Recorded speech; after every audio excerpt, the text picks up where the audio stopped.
Did you guys hear? Benjamin Netanyahu said Iran was responsible for 2 assassination attempts on Donald Trump. This just broke on Fox News this afternoon. Now, listen here. This is kind of wild. I can't believe it myself, but listen to this. We can't have Iran have nuclear weapons. And by the way, our intel shows that they intend to give these nuclear weapons to their Houthi proxies and others. And that's nuclear terrorism on a global scale. It threatens everyone. And the last thing is they have plans to develop intercontinental ballistic missiles. Right now, 8,000 kilometers, very soon, just out a little distance, and they can reach the eastern seaboard of the United States. These people who chant death to America, try to assassinate President Trump twice, killed 241 of your Marines in Beirut, killed and injured thousands of American soldiers in Afghanistan and Iraq, try to bomb a restaurant in Washington, D.C., chant death to America, burn the American flag. Do you want these people to have nuclear weapons and the means to deliver them to your cities? Of course not. Yeah. So we're defending ourselves, but we're also defending the world. I want to talk about the nuclear threat. I want to talk about President Trump. You just said Iran tried to assassinate President Trump twice. Do you have intel that the assassination attempts on President Trump were directly from Iran? Through proxies, yes. Through their intel, yes. They want to kill him. Look, he's enemy number one. He's a decisive leader.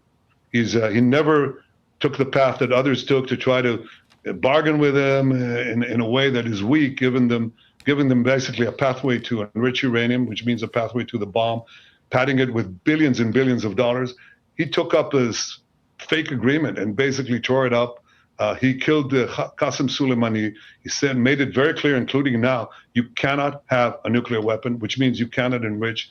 He's been very forceful. So for them, he's enemy number one. Netanyahu doesn't say which 2 assassination attempts he's referring to here, but if you put 2 and 2 together, Trump wasn't a threat to Iran when he wasn't president. During the campaign, it became clear once people really saw the condition of Joe Biden that Trump would win the election. So we can assume that Netanyahu is talking about the 2 assassination attempts on the campaign trail. Remember those? 20-year-old Thomas Matthew Crooks tried to 87 Donald Trump in Butler, Pennsylvania last year. If you don't know what 87 is, ask in the chat. Someone will tell you, I'm sure.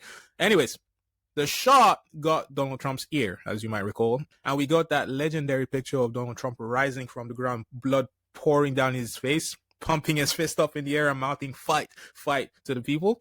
Legendary moment. At that moment, MAGA truly believed that Trump was a freedom fighter, a modern-day Martin Luther King fighting to free the American people from woke nonsense. On Thomas Matthew Crooks, all the evidence pointed to the fact that he was basically a person who went through a gradual, largely hidden transformation from a meek engineering student who was critical of political polarization to a focused killer who tried to build bombs.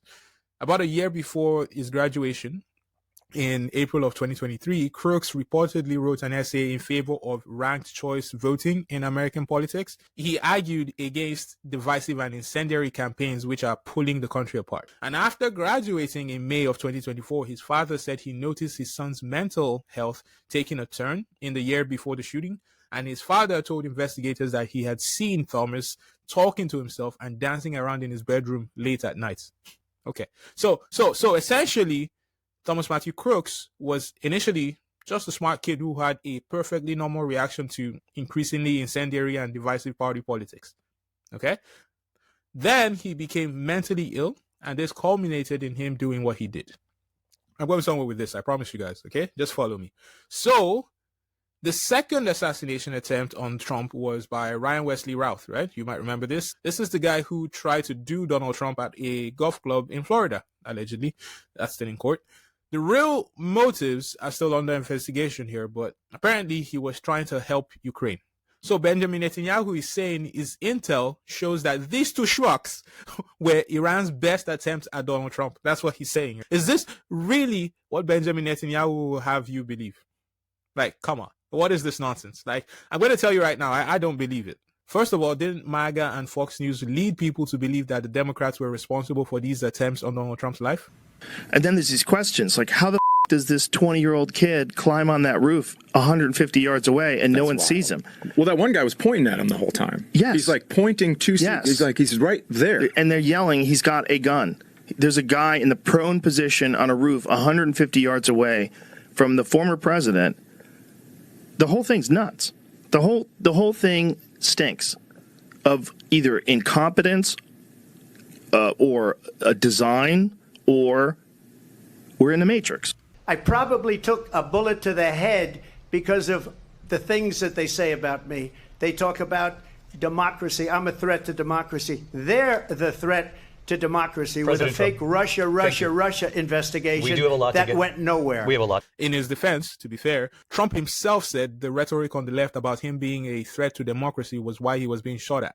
So he didn't outrightly say the Democrats put a contract on his noggin, right? But now we're hearing here from Benjamin Netanyahu that this was Iran. As I said, I don't believe it. I think Israel is really just trying to keep the U.S. involved because they need American weapons and support to achieve their goals in this war against Iran, right? Like, what do you think is better for Israel? If the U.S. and Trump take a more conciliatory tone, or if they are actively involved? Think about it, right? Right now, the U.S. is helping them shoot down missiles. But is it inconceivable to think if there is an all-out war that the U.S. will get pulled in? Like, think about it. Right? Look, by all means, I understand that Israel's goal here is to ensure that Iran never develops the capability to target Israel with nuclear weapons. I understand that Israel aims to disarm Iran and all the proxies that seem to believe that Israel should not exist.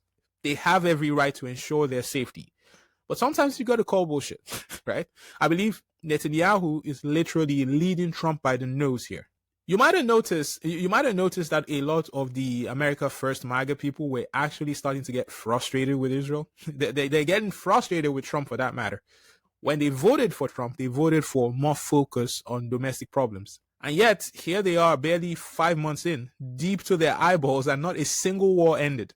It was supposed to take 1 week to end these wars. Remember when Trump said that? Like, people actually believed the Russia-Ukraine war would never have started if Trump was in office. Well, I wonder what you've seen in the last few months that suggests that Putin takes orders from Trump. Now, this war between Iran and Israel is starting. And America really has a chance to test out that statement that Trump has made several times. He's the president now. Will there be an all-out war in the Middle East? But as I said, I think President Trump is being led by the nose here. That's just my opinion. But I'm curious what you guys think. Do you actually believe what Bibi Netanyahu is saying here? Do you really believe that Iran sent these guys after Donald Trump? You guys let me know. And hey, if you're new to the channel, don't forget to subscribe. I'll see you next time. Take care, you guys.